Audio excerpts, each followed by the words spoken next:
नौशेरा फिरोज में आरो plant operators ने नेशनल प्रेस क्लब के सामने एहतजाजी मुजाहरा किया, जिसमें उन्होंने ऑपरेटर्स की मुस्तकिल तकर्रुरी तनख्वाहों में इजाफा और बकाया जात की अदायगी के लिए मुतालबा किया। तफसीलात जानते हमारे नुमाइंदे एम जफर तगर से। जी जफर, तफसीलात से आगाह कीजिएगा। नौशेरा पर आरो प्लांट ऑपरेटर की मुस्तकिल तकरीर तनख्वाहों में इजाफा और बकाया जात अदायगी के लिए आरो प्लांट के ऑपरेटर ने नेशनल प्रेस क्लब के सामने एहतजाजी मुजाहरा किया।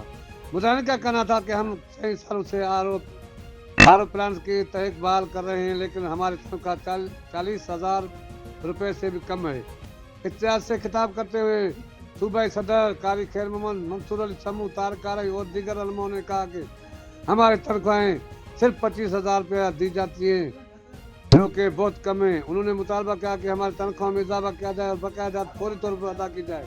मुकर्रर ने कहना था कि आरो प्लांट और ऑपरेटर को पब्लिक हेल्थ डिपार्टमेंट में जिम्म किया जाए, उनके लिए अलहदा बजट मुख्तस किया जाए। बिसरो दीगर कराची प्रेस क्लब सामने एहतजाज किया जाएगा। M Zafar Tagar, deputy bureau chief, Faiz news, Naushera Feroz. बहुत शुक्रिया जफर, हमें तफसीलात से आगाह करने के लिए। मजीद खबरों और अपडेट्स के लिए देखते रहिए Faiz news network. Faiz news, Faiz सबके लिए।